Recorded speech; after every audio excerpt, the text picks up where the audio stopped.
Naglagay ako ng mainit na tubig sa bote kasi ito yung ginagawa ko kapag meron ako.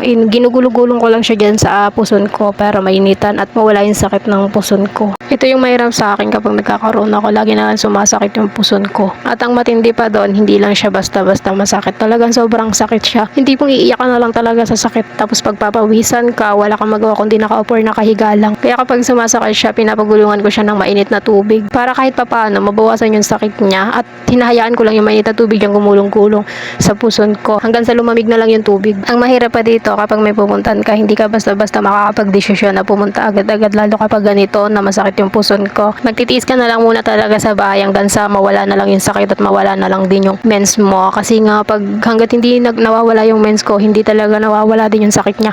So kung ilang araw yung mens ko, ilang araw din yung sakit na nararamdaman ko sa puson ko. Hindi ko alam kung ako lang ba yung nakakaramdam ng ganito na kapag nagkakaroon ka ng mens, sumasakit din yung puson mo, sumasakit din yung balakang mo. Kasi ako ganun ako kapag nagkakaroon ako. Sumasakit yung puson ko, sumasakit yung balakang ko. Tapos pinagpapawisan ako, tapos nasusuka-suka na ako. Basta iba yung pakiramdam ko kapag nagkakaroon ako. Kaya ever man talaga na magkakaroon ako, grabe.